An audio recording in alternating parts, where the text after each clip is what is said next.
Hello everyone and welcome back to What After Dentistry. In the last video, we posted about the field of health informatics in India. What is the field all about, how to get started, and its scope.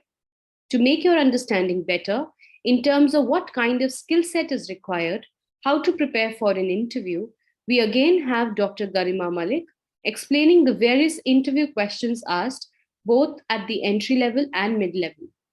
She will also enlighten about how to look out for opportunities in the field of health informatics and much more.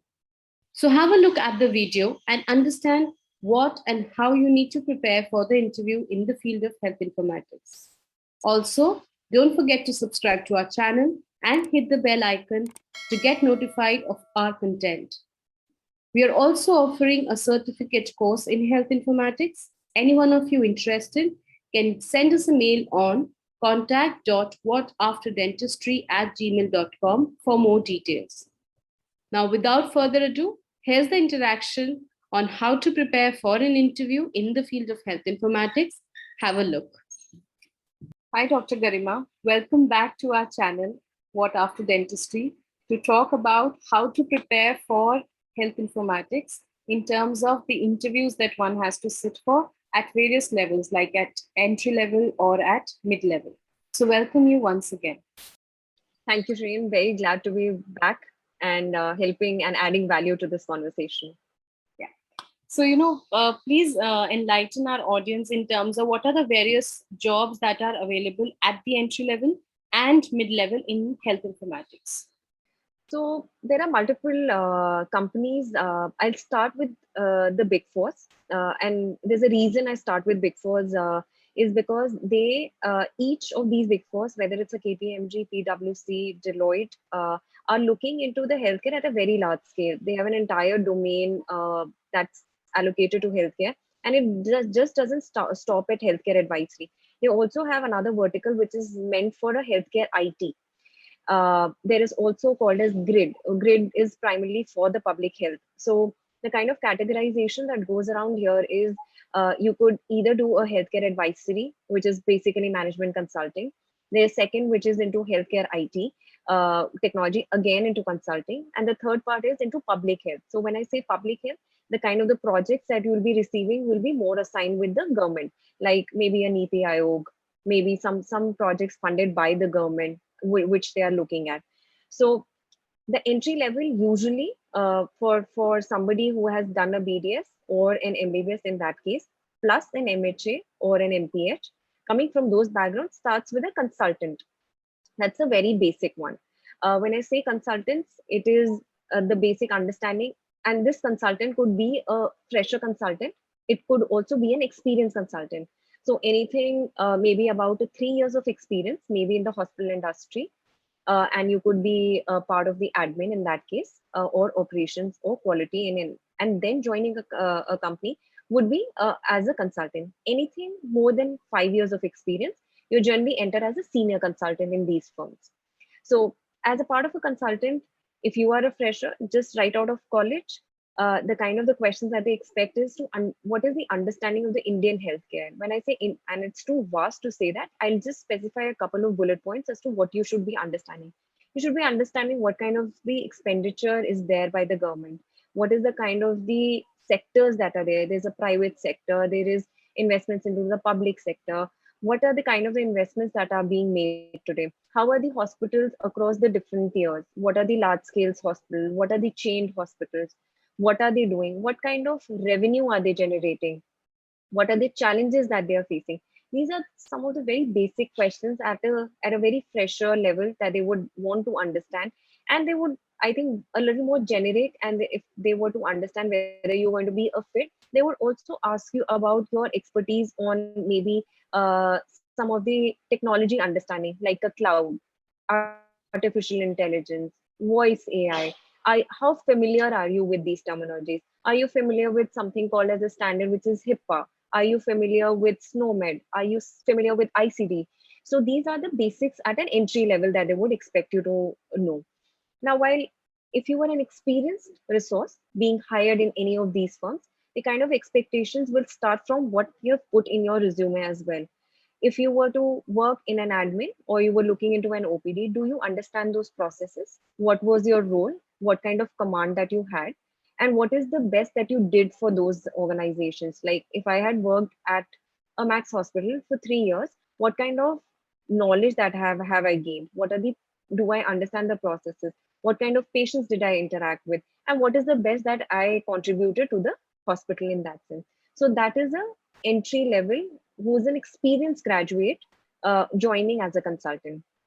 At a senior consultant levels, of course, and manager and above, the kind of expectations vary. This is you because you carry certain experience with yourself, and it could not just be hospital, it could be just an IT firm, it could be just a data analytics company that you are working for, or you could be working for an EMR company like a Cerner, like an Epic. So what kind of knowledge that you hold from there? I worked on Epic. I understand the processes in and out. I know I got certified. What is that I carry? I can get certification in multiple things, right? But what is that unique thing about me? Why did I certify into a clinical documentation or a procedural orders? And what did I bring to the table? I was a part of the ticket resolution team. What kind of ticket resolutions are there? What kind of SLAs are there? So these are the typical interview questions that one is expected to go through while entering at a maybe a consultant, senior consultant, and so on and so forth in the hierarchy. Right. And also, we would like to know, like, how can somebody look out for these kind of jobs? One is definitely when you have those campus placements, companies coming in and recruiting to you. That is one aspect. Second is, of course, there are job portals. There are very specific asks from there where you can upload your resumes, open up whatever skills and expertise you have, the kind of experience that you carry, to the extent of what kind of compensation you're looking at. The third is about LinkedIn. I think I really am a fan. I have always been very active on LinkedIn, just for the sole reason that there's a lot of networking that happens. A lot of people get in touch with you. Keep your profiles updated. People will definitely reach out to you, and it's not in it. And you just don't have to wait for somebody to reach out to you.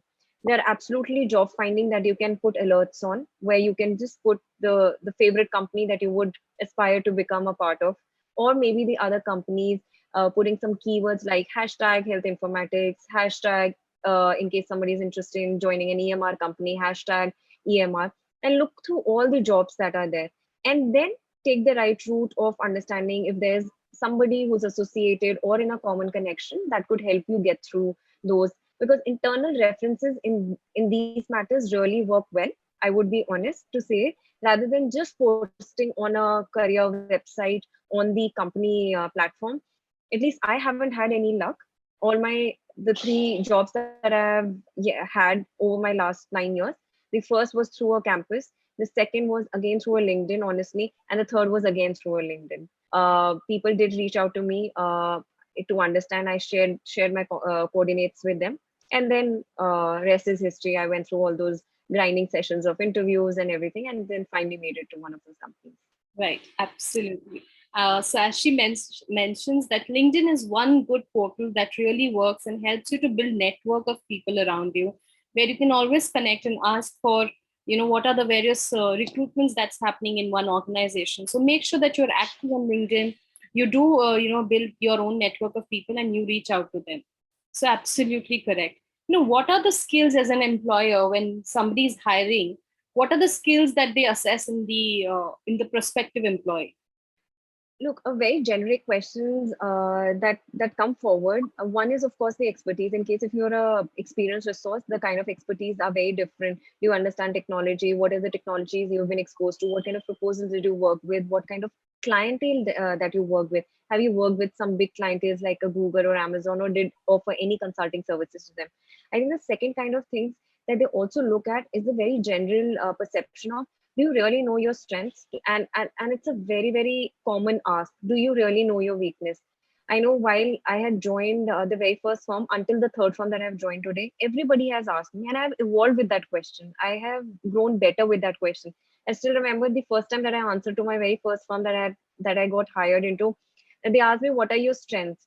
And I was like, I haven't been exposed to any work culture yet, but at least I know that I can I have that confidence and I have that understanding, and I will be able to lead a project. I think that was really long back 2013 that I'm talking. Today, when if I were to maybe make another jump or move into another firm, if somebody would ask me what are my strengths, I know I can handle a team. I can handle a team of 5. I can handle a team of 10. I know I am the client facing for my client. I am very confident and in those aspects. Over these 9 years, these have become my strength. And a lot of dependency is also there. Like if you're not able to confront your client, if you're not able to present well, these are something that you have to build over the years. So that's my strength. If you were to ask me my weaknesses, I think 2013 up until today, my weakness has still been the same, and I'm still trying to challenge that to myself is to have that confidence to allocate work. I am still, I will allocate a work to maybe a consultant because today I'm at a manager position. I do allocate my work to a consultant, but inside my heart, I will keep doing that research. I will keep spending that kind of a time rather than doing something else, which I can do maybe network or get some another project. I will always have that fear that I have to do it, that this presentation has to have me included in everything, literally stamped into every slide that's being sent out. So that's an apprehension. That's absolutely a weakness, and it's not good to have because you have to understand the other is capable enough. You have to delegate work. So these skills of your strengths, of your weaknesses, one should know. If you're great at delegating work, please tell that as your strength. You should know what you're capable of. And I'm telling you, technology expertise, I can do Excel, I can do macro, will become a part of you, definitely. Certain things that really stand out are, do you understand business modeling? Do you understand a revenue modeling? Have you ever been exposed to any of those? Initially, I wasn't. While I was put onto client sites and I was put into proposals and other client deliverables, I got exposed to it. And to the extent now, I know I can put a valuation to a company and do their revenue mapping for a year 1 until year 5. So that's those kind of expertise. And I'm telling you, for a fresher, it's not that easy. It will take about a year and a half for you to gain those expertise. But yes, these are the ones that really shine out later. Right, absolutely. So all new aspirants who want to get into this sector, start working on these areas.